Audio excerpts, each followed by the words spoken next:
Welcome to the Global Spin Podcast with me, Ryan Kramer, where we take a deep dive into the world of global selling and share the secrets to growing your brand in new markets. Whether you're looking to expand your brand, enter new markets, or boost your sales, we've got you covered. Tune in for unscripted, engaging episodes that will take you on a journey of discovery and success. Let's get started.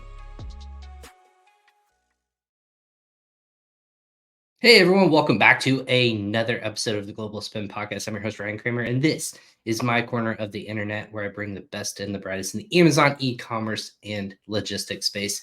Thanks for joining us on another episode in the year 2024. It's exciting to kick off this year, all bundled up in my Frisbi gear. My son recently, as I was walking down to my recording studio, had said, "Dad, you're in all purple." And I said, yes, that is what I do as marketing. I like to talk and I like to show off all the things that is Frisbi and what we do here at the Global Spin Podcast. With that being said, every episode here with the Global Spin Podcast is brought to you by Frisbi, fueling international growth and expansion. We're talking about really cool segments of building a brand and potentially exiting a brand today. But when Frisbi helps Amazon and international sellers do is to get to different markets quickly and effectively. So educating the market space, being able to simply get their goods to those fulfillment centers or just getting across borders is the first step in your global journey. If you have questions, go ahead and go to frisbi.com/the Global Spin Podcast, or you can reach out to us directly. So thanks for everyone who's watching on your supported networks, whether it be podcast or video destination. All of our videos and all the libraries are on frisbi.com.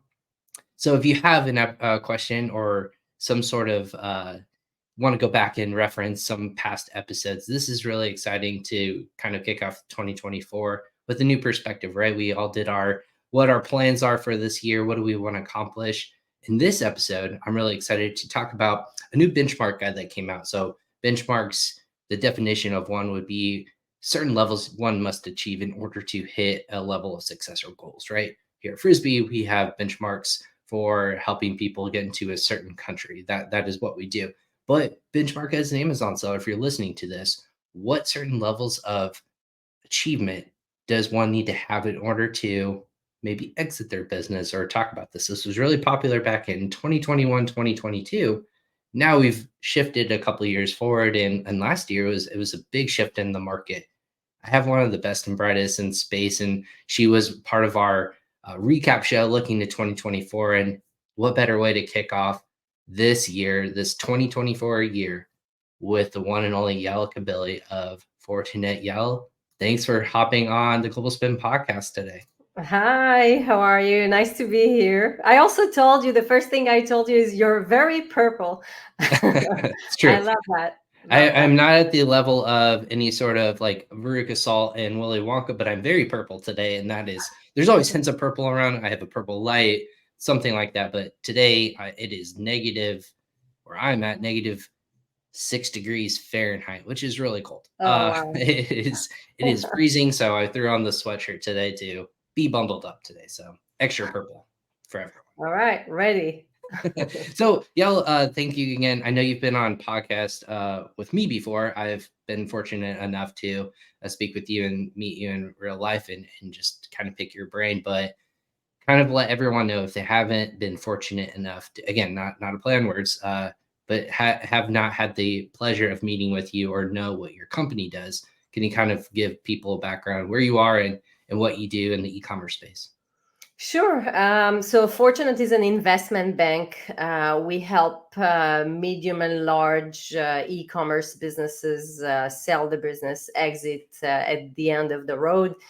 We usually come in about a year before the process starts, prepare the business for sale, and then take them through the preparation and then they go to market, so to speak. We show the business to all relevant players in their industry, and complete the LOI, the due diligence, until the business is really sold.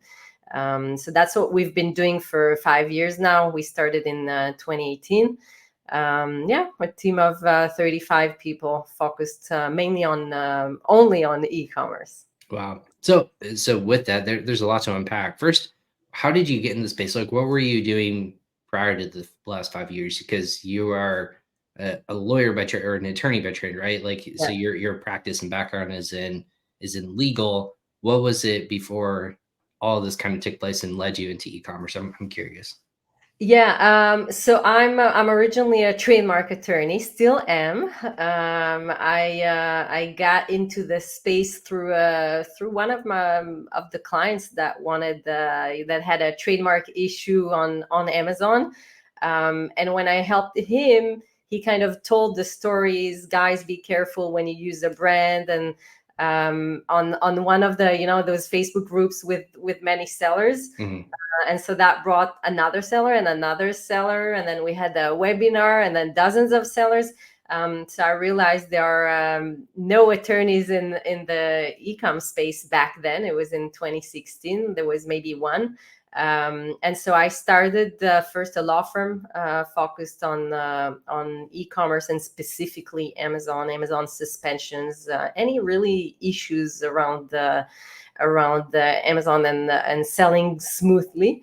And then in 2018, together with Michal, my partner that you met as well, we started Fortunate. We saw that there was a real need for an investment bank in that area. Mhm. They were several brokers, and they are still today.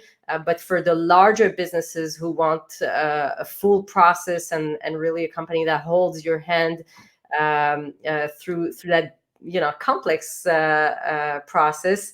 They were back then. There were no e-commerce focused investment bank, and still today we're there are very few. We're the leading one today. So Um, an investment bank, clarify this for me, because when I hear investment bank, you are helping people invest into other people's brands, or what's kind of the little more clarifying? yes, What does yes, an investment bank do really? yeah, it's confusing for many because when you hear investment banking, people think that we are investing in Sure. other businesses. It's a consulting company where we take our clients through the process very closely. And it really starts with the strategy, when to sell the business, what to do before you sell the business, how do you improve the business before you sell the business. And then we present it in the best possible way, really to tell the story of your business, and so that any buyers understand the potential and what they can do with it, the full potential of the brand. And then we of course take them we pinpoint the relevant buyers. Most of them today, we're talking about mostly strategic buyers for these brands or private equity firms. And then once you find the right buyer and you negotiate and you get to the highest possible valuation for that particular business, you would usually sign an LOI, and then we hold your hand through the rest, through the due diligence, until really it's signed and the money is in the bank. So that's a process that can take sometimes 6 months, sometimes less, maybe 4. But it's a very intense process, and it's not really about here's the buyer and good luck. Right. That's the exact opposite. So usually there's a team of 6 people on selling your specific brand, comprised of analysts and mostly bankers, even an attorney, e-commerce experts, to really understand what your brand does and what are the advantages and how to present it, and how to tackle problems during the process if there are any. So that's kind of the process that you really need to run if you want to get to the maximum out of the brand that you built for many years and that is worth millions now. Wow. Well, in that process, as I alluded to in the introduction, it is such a changed process in this past couple of years. Right. because of who the buyers are. And I'm assuming because of the appetite potentially of who is investing in Amazon brands or just brands in general. I won't even just say Amazon brands, but brands in general. How is that? What are the things that have changed the most? Because I want to get to the benchmark guide in a second, but for Amazon sellers entering 2024, brands entering into 2024, what are the number, few things that they need to know about the process? Because I feel like we've all been educated really intensely back in, I want to say like late 2021, early 2022, and then that changed all of a sudden. So what's Yeah. changed now in 2024? Yeah. So I think that what has changed the most is the identity and diversity of the buyers. I think that, if you take us 2 years back, 3 years back almost, to 2021, the best year of the e-commerce M&A. Back then, the buyers were aggregators that we all heard of. They were private equity firms, and they were strategics. But those who really jumped on those businesses very, very quickly and gave very high valuations were the aggregators. So most of the transactions back then were with aggregators or large e-commerce players. And back then we were mostly busy with how do we optimize that process, and how do we deal with sometimes 15 offers, and we wanted to make sure that we tap the entire market, and get to the maximum in those in this context.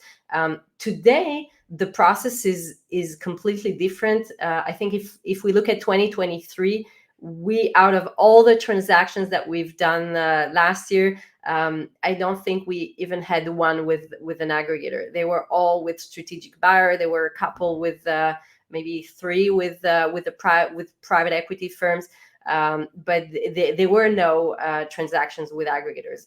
And so the process with those is there's the process of identifying the right buyers, reaching out to those buyers, create interest, and that's why we start the process quite early. So if you want to sell in 6 months, we would probably start now, so that they start understanding and knowing your business, and then they can, when you're ready to sell, they can bid. Because that's, with larger corporations, it sometimes takes more time to prepare. At the end, the process itself is quite similar, in the sense that we create competition, and the competition among several buyers is what eventually creates the highest possible value. The process is longer, in the sense that we started earlier, but also the due diligence is longer. Aggregators were doing that in 60 days usually. 30 to 60 days. As the time went by, it became more 60 days. With strategic buyers, it can take more time sometimes. You can find yourself from the moment you sign the LOI until it's closed, it can be 3 months sometimes. So it's a longer process. Sure. Well, so with longer process, obviously there's more people that want to know that it's going to be successful and kind of look under all the rocks. Um, does I know hindsight's 2020. Does it feel like the due diligence part would have helped the aggregator model more in the in successful ecosystem, or was that model in your mind, was it just set up for failure from the beginning? Not every aggregator has gone away. Actually, some have been very strategic in the last couple of years and have consolidated and reformatted. But has the point of which they were doing all of this, research, the 60 days, or we do it really quickly, is that where the doomed Um, where it was doomed from the I beginning, don't or no? think so. The due diligence focuses usually on once you want the business, you want to make sure that Sure. what you see is what you get, and there are no major issues. I don't think we've encountered major issues. There are couple of stories, by the way, of aggregators who have then sued the seller for hiding a few things, but I don't think this was the issue. There are several aggregators that we're actually doing now a series of meetings and kind of closed roundtables with some of these to understand those who were successful. What was the reason? What did they do different? One of the things that were identified is that taking on taking on a business and leaving the owner behind within 30 days was difficult. Operating an Amazon business is not as simple as some may have thought, and so the owners, the previous owners, insights have many buyers have understood that they're extremely important, and they now sometimes leave the owner for a year or two. Sometimes there's consulting for the same period, and also the brand owners are open to stay. This has changed compared to previous years. But if you look at failures, I think it's there are several things involved. One is how the aggregators were mostly relying on debt, and the terms were sometimes very, very difficult, impossible even if you're the most successful operator. And of course, some of the problems were really around the operation. Sometimes they would put one person who has maybe no experience or 1 year of experience dealing with Amazon, dealing with 3 brands. And it's extremely difficult, and the result was what we saw. We are seeing, for 2 years, they stopped, many of them stopped buying. They concentrated on what they already acquired. And we are seeing them slowly going back to M&As. They are buying each other. There are several transactions as we speak going on, so you'll hear about it soon. And I think that 2024, if I'm judging from the last, I'd say 4 months, 2024 looks good, looks better than the previous years. Yeah, we're excited to. It's really exciting on our side of the business. So at Frisbi, we see lots of different brands who come through the door, not just looking to go to one country, but when you have big names in the aggregator space that come and they're like, we just want to understand how to just speak to a different customer. I think that's really the first part of the growth mentality of how to operationalize your brand, not just, hey, we're a number 1 seller or top 3 seller in the United States. We are speaking to billions of people around the world in different markets in different ways. You see that way, a lot of them going to retail stores. You see them going to different marketplaces, and really just understanding the true core components of what a successful online brand looks like. And then, yes, like you said, strategic buyers, they kind of know the flip side of like, how do I build a strategic brand, just maybe not online. So it's really that meeting of the middle where once people kind of understand both sides of the table, there's that successful brand that can really thrive.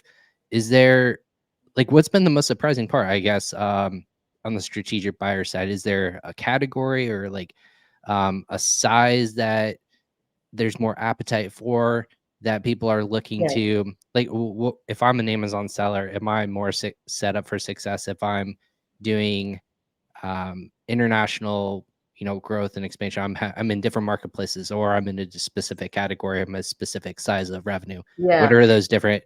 We'll get into, I guess, a benchmark, if you Yeah. will. What are those Yeah. thresholds, really? Yeah, so actually, you touched an interesting point. I think that one of the main changes is what's considered a sellable brand, right? Hmm. And what we've seen is that diversification is important now more than before. So while in 2021 we could sell any 3-4 million Amazon 100% Amazon brand. These days, it's difficult at that size. So, if you're an Amazon only brand, the demand starts at higher levels. So we're talking about at least 1 million in annual profit, EBITDA. And you can sell for less, of course, but the multiples will be lower, and the buyers would sometimes be private buyers, kind of different buyers. If we're talking about strategic buyers and private equity firms, usually starts at even 2 million in EBITDA. So that would be 5 to 10 million in revenue.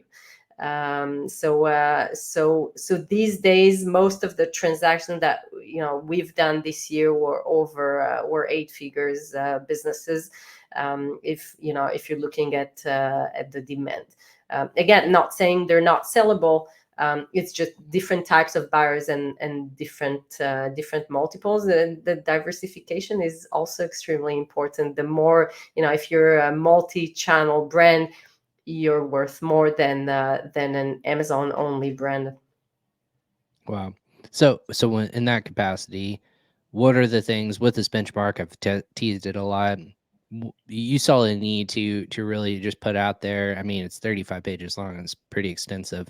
The need to educate the market and what a successful brand looks like, if there is an exit, or what just people are looking for in a quote successful brand. Tell me kind of the need for this, Yeah. to create such an diverse and but also very deep guide. Yeah, so we saw that, when we start working with a brand, since we start very early, one of the things we do is, okay, let's see where you excel, and let's see where you should improve during that year. And so very often they come to us, and they can say, I have a terrific ACOS, and then we ask, what is it, and then they say 55%, or we sometimes try to explain, listen, compared to the benchmark, compared to what kind of buyers are looking for, what's considered good, this is not excellent. This is where you can improve. And so we go one by one through different metrics with our clients. And then, we look at where they are. And of course, we think with them what can be done to improve it. So this guide starts with what's the benchmark. And so we decided to go through all the different metrics that we discuss with our clients. There are several others, but these are the main important ones that buyers are looking at. And kind of give them a mirror. This is where you are, and this is what you should focus on right now. So that was the background to why we produced that, and it's a free tool. Anybody can, this is all information that we it's our insights from what we know, from the transactions that we've seen, and from the buyers that we speak with. There's not one truth. I can't sign and say this is an absolute benchmark, but this is our benchmark. Yeah. Well, and it's pretty extensive. I'm staring at it right now, and there's nothing that feels surprising. But are there metrics in there that um a brand would say, "Is this really important?" And they would come to you. What is that? What are those like hidden metrics that people really are surprised to see is a very substantial thing that they should be Yeah. focused on? Uh, I think the profit margins is where many sellers don't necessarily know what's a good one.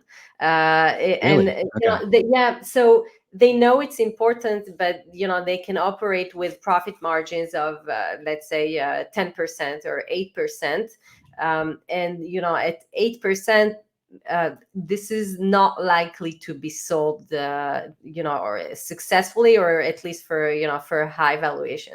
Or you have 25%. That's amazing. So some of them have, you're surprised. Sometimes they have a 30% SDE profit margins. And they don't know it's extremely high. They know it's good, but they don't know they're off the charts. And sometimes it's very low, and they're not aware of it. As for the rest, they kind of have an idea, but they don't necessarily know if they're really good or good, or fair. Right. Well, I've noted, so those are all such really great metrics, and again, I always have said, like, follow data and make sure that your numbers don't lie, at the end of it, and your company is a testament to that. Obviously, when people look at numbers, when people are acquiring business nowadays, is there I had this really great example that was portrayed, I believe, by Adam Heist, and he has such a fantastic YouTube channel, and, Yeah. one of it how it was explained to him of just the acquisition or the brand building on Amazon, that a product can last a product is like an ice piece of ice on Amazon, right? The bigger the ice or the ice cube, the better. The longer it lasts on Amazon, the more relevant it lasts. You Right. want it to be as cold for as long as possible, and you want that ice to be as big as possible before it melts to nothing. You have water. With that being said, it's such a unique way to look at how we, as Amazon sellers, build brands online. You're not just building a name for yourself or just launching products. You're building the longevity of a product, which can be anywhere from 3 to 6 years on a really good product. Is there that notion that people are coming in and buying more of the feeling of the product or the iteration of the product development or the product research of how to keep this brand moving, because you don't just want to buy a product that's going to be there for 3 to 6 years. You want to build something that's long lasting. Is that mentality change or is that considered at all in this Yes, process? I think this is, this goes back to your previous question. If a product is melting, as you're saying, which sometimes can take more than 5 6 years, we Sure. see that there are products that I know for since I started, and there are products that we see for 12 years and are still growing. But if a product is melting, so to speak, you want to make sure that the brand is always innovating and creating and creating. And if you look at the most successful brands, I mean, Nike, yes, there are some models that they're still selling for 20 years, but most of them are, changing and changing all the time. So Mhm. we're not talking about fashion when we're talking about, kitchen products, but you still need to launch, and innovate. And if you don't, then the business will die. And one of the things that buyers and the more serious ones are looking at is, what is the system? How is the product developed? What do you have in the pipeline already right now that you are going to launch? And that's why very often they want the team. Mm. They want, maybe not the owner, if the owner wants to continue in a year or two, but they want a system of development of new products to make sure that the growth will be maintained. So absolutely, that's something that have been it has been there with many aggregators, but not all of them. So that's something that they understand, and so the having the owner stay or being involved is part of that, exactly. Gotcha. And that makes the most sense. I feel like that's the most valuable untapped piece that you can't quantify always, is either A, the creativity or just the system that you do in order to keep developing within that ecosystem.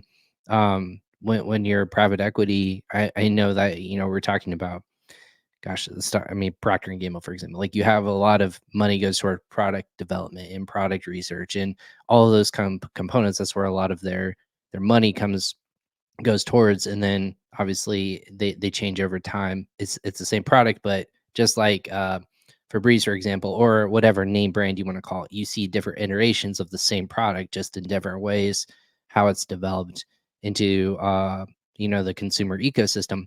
So that's where I would think that your team is responsible for this product, but at the core of it's the same, but how it's developed over time and how it still moves throughout the market and kind of evolves over time. That's where you really want to show the strength of your brand. So that's where I'm really starting to have people understand on our side. It's not just, hey, you're focused on one product and that product might be great, but how does that over time speak to different audiences, but also different cultures, Yep. and how does that evolve over time as well? So it's a fascinating Yeah. market, and truly just shifts quite often. Is there? I know we talked about this in 2024. What's kind of that? You hint on it that people are trying to come back. They're starting to acquire more. Is there this appetite again now that things have people have like taken this breath. Aggregators have either consolidated or they've done kind of this reassessment of their internal teams. What's kind of 2024 look like as a whole? What on the acquisition side, but also the selling side, do you think? Yeah. So, like I said, first of all, diversification of buyers. There are more buyers, and a diversity of buyers. Even if you look at Fortunate alone, it's we probably have three times more buyers than we used to. They are coming in all the time, and new companies that we haven't seen in the past. So Hmm. that's one change. Aggregators, like I said, slowly are going back to it. There's about 20 out of the 100 that we saw back then. There's about 20 that are doing well, and out of those, several are actively acquiring. So at of course, different levels of multiples. So not necessarily relevant for everyone, but some of them do offer decent multiples. So that's definitely something that we see. And as for the sellers and what they need to know, I think that it's you need to be more prepared. It's not a quick, fast. Somebody sent me an email and I got an offer and I sold it a month later for whatever offer came in. I think that now more and more sellers understand where they are. They want to maximize it. They want to make sure that the relevant players that they know in their industry or that they don't know in their industry, the larger ones, are looking at their business, and that they made sure that they got to the right ones. So these are significant changes. Right. Has there been an appetite for lots of former brand owners that sold it to reacquire their brand if there's to an aggregator or anything like that? Has there been an Yeah, appetite for that? we had a few. So there's one seller that I know that sold his business a few years ago. The aggregator, it wasn't an aggregator actually. It was a SaaS company that acquired his brand, and they could not pay the second part, so they eventually gave him back his brand. So that's amazing. So he sold and then Oh, he got it back for free. So that's a nice story. We had several that wanted to acquire them back. They sold, and then the business kind of went down in the hands of the buyer. They tried to negotiate to buy it back. I haven't seen many completing a sale, an acquisition. I think we're probably going to see that as some of those aggregators close their operations. But the one thing I see is, in the last year, I think maybe 20 times a week, I get a WhatsApp. With all these aggregators closing, if you see they have nice brands for a low price, let me know. I'm happy to buy it. there's You been and that. There's been 25 that. Huh? others this week. Interesting. So Yeah, people are more and more asking, hey, if they have some nice brands, we'll take it off their hands, yeah. kind of at a discount or a Yeah, wholesale cost or for a long anything. time now, for a year at least. So Interesting. that's something, but and no one gives it for free, of course, or for low valuations. Not yet, but it's for some they're gonna have to. Yeah, does it feel frustrating maybe to see a lot of people kick the aggregate model when they're clearly not all succeeding? Does it feel frustrating when you go online and you see people say, "I told you so," or a I don't know, there's like I knew this would it was this too be good to be true, or I don't know. It feels like there was that moment for a couple months where people people just had the need to say, like, "I knew this wasn't gonna be Yeah. successful. This was too good to be true." I don't know how to feel about that, but from your perspective, like, is Is it it frustrating? frustrating? I don't know. I think that, maybe those who haven't sold, kind of talk about it. I was just talking, speaking with my partner that we, anyone who sold, whether it was in 2018 at lower valuations, of course, 2019, 2020, or or last year, I don't think I've seen one person who sold who regretted.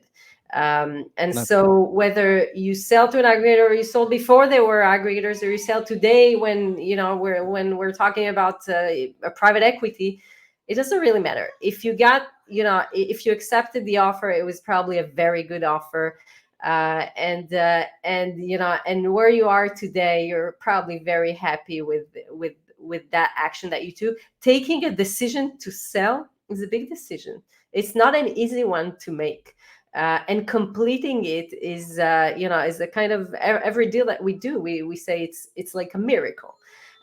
So I think that yes, many people say we knew it. Of course, everybody knew while we were into that 2021. We knew that the valuations were high.